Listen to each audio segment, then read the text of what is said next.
El año de constitución es complejo, porque como Circo Granfelle se constituye en el año 93, pero parte de una compañía anterior que se llamaba Festival Granfelle, que se crea en el año 56, que la crea mi padre, pero que mi padre muere hace 34 años, que la retomo yo y que se mantiene como Festival Granfelle hasta el año 93, que es donde se crea ya el Circo Granfelle. Simplemente unipersonal, es decir, el empresario era mi padre, luego el empresario era yo, luego se hizo una CB, una comunidad de bienes, y finalmente una SL. La compañía está formada por tres gerentes, bueno, perdón, por tres accionistas, que es Ana María Cardós Carboneras, Amparo Albiac Gallego y yo. Bueno, mi hermano y yo hacíamos payasos y títeres y todas estas cosas, estaba muy bien, pero todo el mundo teatral. Entonces se creó la compañía de circo por dos motivos. Una, porque no nos gustaba el circo que veíamos entonces en España, no nos gustaba nada, y de repente, por la decisión de un amigo, hicimos un viaje por Europa viendo circos europeos y descubrimos todo un mundo que no había aquí. El año en que se funda, porque era muy difícil de explicar a la gente lo que queríamos hacer. Circo de autor, sin animales, realizando producciones, con hilo argumental, con una presentación más teatral, era muy difícil. El año 97, cuando llega por primera vez el Circo del Sol a España, que eso nos permite a partir de ahí, el Circo del Sol llega con un presupuesto bestial, la gente ya empieza a entender que hay otro tipo de circos. Hasta ese momento nos era muy difícil, cuando llamabas a alguien te decía, a mí déjame de circos. Y el año en que nos dan el premio nacional, es la primera vez que se da un premio nacional, o el año en que nos dan el Max de circo y sobre todo el premio nacional, porque con el premio nacional es la primera vez que se da un circo de nuevas tendencias, por llamarlo de alguna manera. Sí, tengo dedicación exclusiva a la compañía, yo me dedico a esto exclusivamente. Es cierto que hago algunas cosas más, como escribir guiones, preparar otras producciones que no son propias del circo, pero básicamente el 85% o el 90% de mi tiempo está dedicado a esto.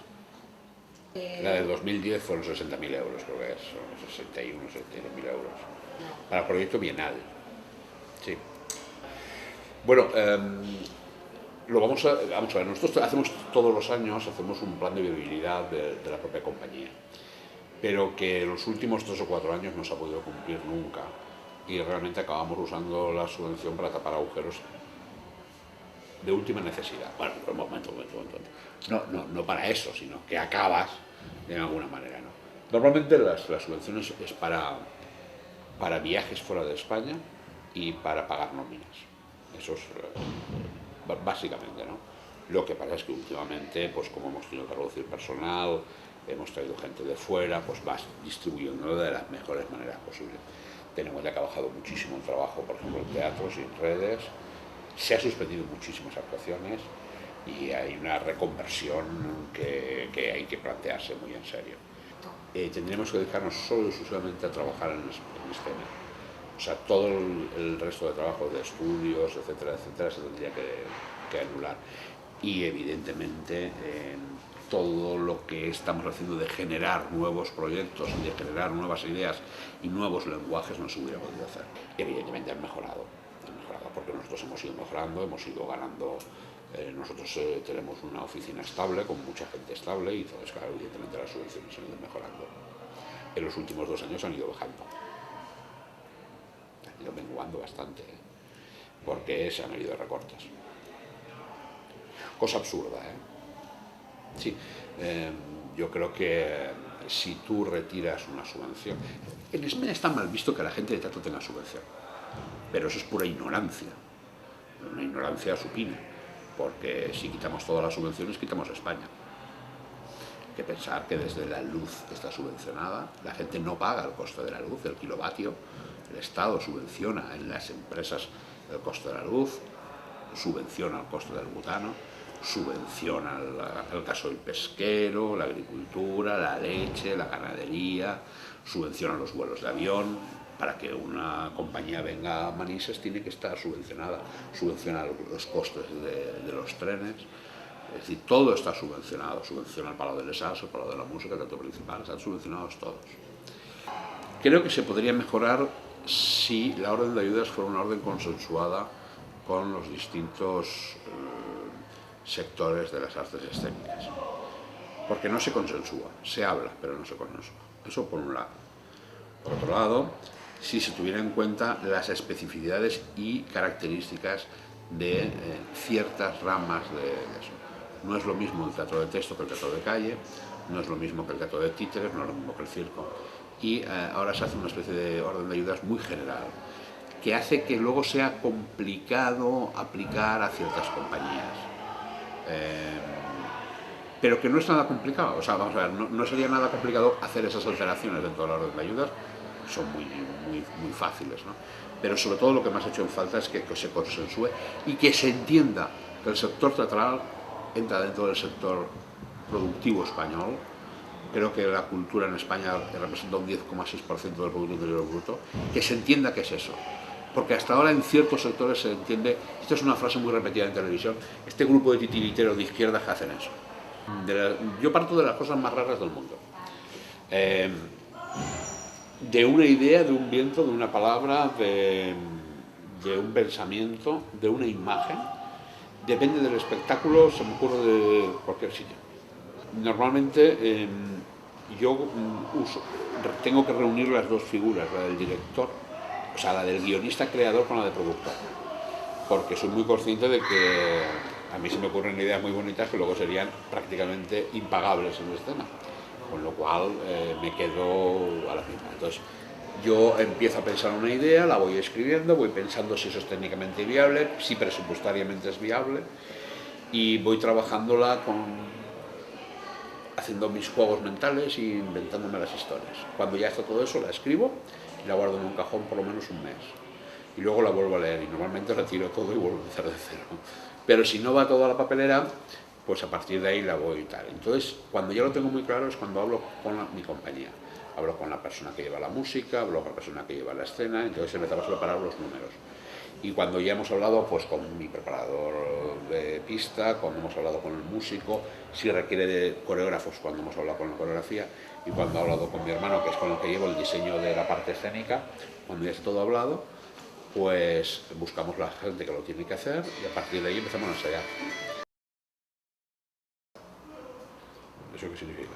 En circo contemporáneos, que esto está mal dicho, porque el circo contemporáneo es lo que se hace ahora, sea de cual sea, pero bueno, para podernos aclarar diremos que es un circo donde siempre hay un hilo conductor, donde la puesta a escena es más teatral, es decir, las luces están buscadas por producir un efecto, el vestuario, el maquillaje, la música, está todo pensado para crear un hilo argumental.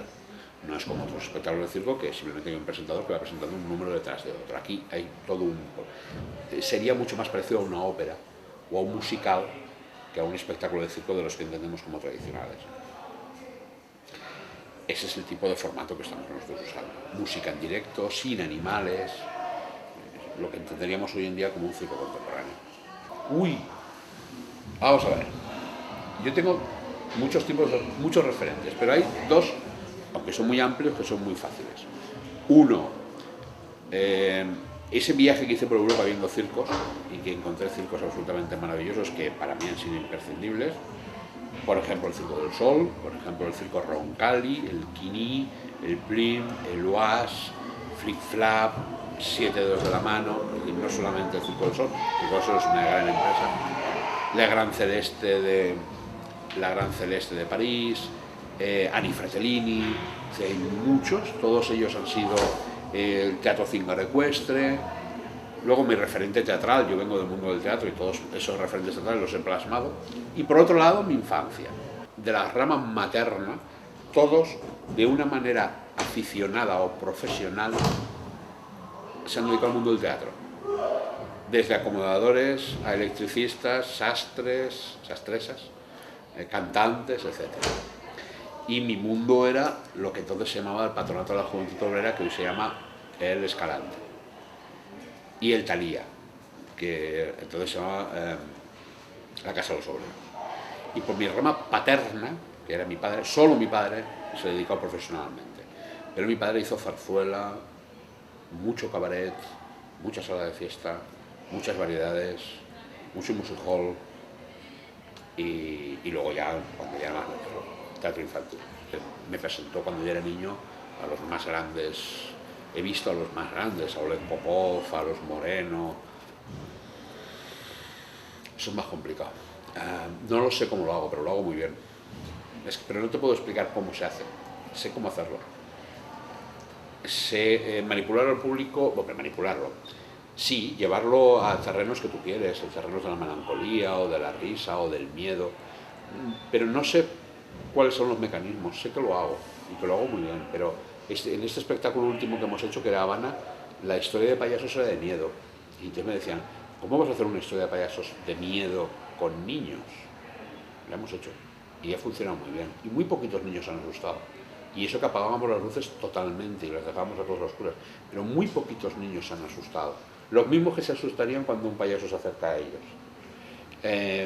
Pero no lo el circo tiene una cosa que no tiene el teatro. En el circo, en el teatro, para llegar a una emoción, desde un punto hay una reflexión, ¿no? Yo quiero hacer esto, patatín, patatán, reflexionas y llegas a un punto, a una emoción. En el circo, para llegar a una emoción, hay una acción. No se reflexiona, se hace. Un circo tiene que emocionar, pero sobre todo tiene que sorprender. El mundo del circo antaño sorprendía. Llevabas un elefante, nadie había visto un elefante y ya está. Llevabas unos leones, nadie había visto leones y ya está. Hoy en día no, hoy en día tienes que sorprender. Y eso puedes conseguirlo por la grandiosidad o con mucha imaginación. Siempre se busca una cierta opulencia en el mundo del circo. A mí me gusta mucho la imagen del circo de 1900. Ese oscuro de telas rojas. Nosotros le llamamos el color del tabaco inglés, ¿no? Maderas, robles oscuros, esa imagen, ¿no? Y la buscamos en la grandiosidad del circo. Nosotros trabajamos en 3 dimensiones, no en 2. Nosotros no trabajamos sobre un escenario, trabajamos sobre un escenario y volando. ¿Qué pregunta? ¿Me permitís que piense un poco? Porque claro, aquí ante un lienzo. Sí, un puzzle. Iría haciendo pequeños trocitos que iría uniendo a otros pequeños trocitos, que iría uniendo a otros pequeños trocitos. Me interesa mucho Valencia. Verá, he descubierto que la comunidad valenciana es tan desconocida. Mira, en uno de mis espectáculos empezaba con una voz en off, en el espectáculo que se llamaba Eyone, que Eyone era una ninfa imaginaria en una fuente de la comunidad. El espectáculo empezaba diciendo: hubo una tierra hace miles de años que estaba al oeste del Mare Nostrum, al sur del río Iber, al norte de Tartesos y al este de la España ulterior. Y mucha gente me decía, ¿y eso dónde es? Yo hago un trabajo para todos los públicos, pero siempre hay algunas gotas de un cierto erotismo que me interesa mucho en el circo, de un cierto compromiso social, que o está en la escena o está en cosas que hacemos paralelas a ellas, como trabajar con gente pues, que tenga problemas de algún tipo, físicos, psíquicos o sociales, que lo hacemos, o nos vamos a Tinduf, o damos clases en Brasil a los niños de la Rúa, a los meninos de la Rúa. Pero en todos nuestros espectáculos siempre hay algo que habla sobre el maltrato de los animales. Sí, no, me gustan mucho todas, pero me gusta mucho la estética urbana, la estética de 1900, suaves y una estética. Pero a nivel de circo siempre uso una estética de 1900. Aquí entramos en lo mismo, es decir, sí, porque lo hacemos, pero hasta qué punto no lo sé, creo que no. ¿Por qué? Porque en toda la Comunidad Valenciana solo hay un teatro privado, que es el Olimpia. Pues si nos quitan solo la subvención, pues seguiríamos trabajando, pero con muchísimas más dificultades y desde luego tendríamos que renunciar a muchas de las cosas que hacemos ahora. Pues a veces creo que todo. Yo pertenezco a las obras y las obras pertenecen a mí. Es decir, en el mundo del circo realmente llega un momento en que tu vida es esta. Es decir, yo tengo otra vida, que me dedico a otras cosas de vez en cuando, ¿no? Me dedico a bucear y cosas de esas, pero prácticamente la base de mi vida es el circo, con lo cual yo cuando leo, por ejemplo, llevo como 3 o 4 años sin leer nada que no sea circo, porque cada vez que leo algo, leo bufones de la Edad Media o juglares más de la Edad Media o me leo un dossier sobre el circo del futuro en el siglo XXI de los franceses, es decir, siempre estoy leyendo estas cosas. Y cuando estoy pensando, siempre estoy pensando, a ver, ¿esto serviría para el circo? Es muy difícil separar, y de hecho hasta el espectáculo lleva mi nombre, hasta el circo lleva mi nombre. Cele es Rafael en valenciano. Rafael en valenciano es Rafael, y de ahí viene Rafaelés, Rafelín, Celín y Cele. Ninguna. Yo a un político le pido que sea un gestor eficiente, frío y muy eficiente y muy honesto. Y me da lo mismo, estamos hartos de partidos que nos han defraudado del color que sea. Yo lo que le pido a un político es que sea un gestor, como el presidente de la Escalera, un gestor eficiente, frío en el sentido de que, no, es que mi partido, no, independiente y honesto. Si eso lo consigue, estamos hablando del mismo lenguaje. Si no lo consigue, no hablaremos el mismo lenguaje, sea de las siglas que sean. Y porque todos los partidos hasta hoy, día 29 de junio del 2011, todos me han mentido y me han engañado. Y se me ha quedado cara de gilipollas. He dicho gilipollas. ¿Del nuestro o del general?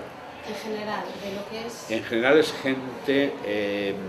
gente normal que hace cosas extraordinarias. Y llevar a un terreno de la vida cosas que proceden del terreno de los sueños, o de la imaginación.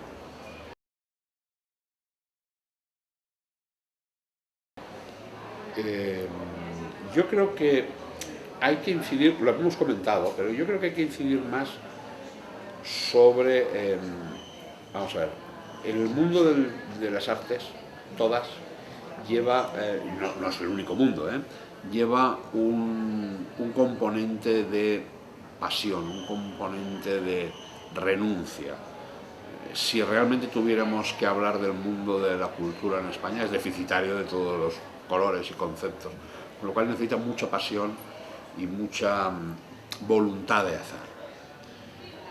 Pero eso requiere también de una parte muy fría y muy técnica, que es el merchandising, el marketing, requiere los conceptos empresariales y todo eso, ¿no?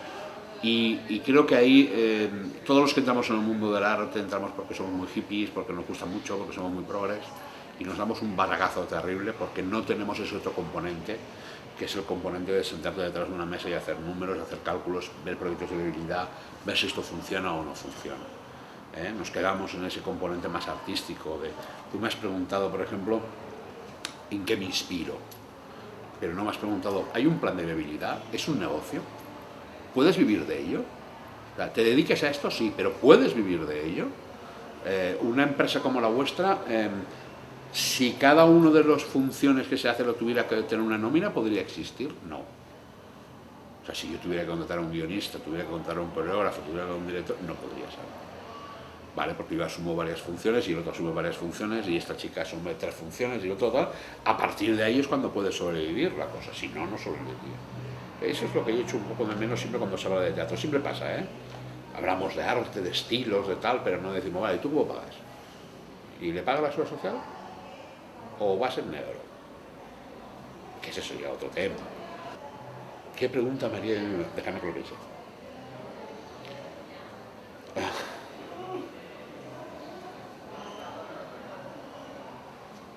No, podríamos responder una en serio, que sería, ¿vale la pena todo esto?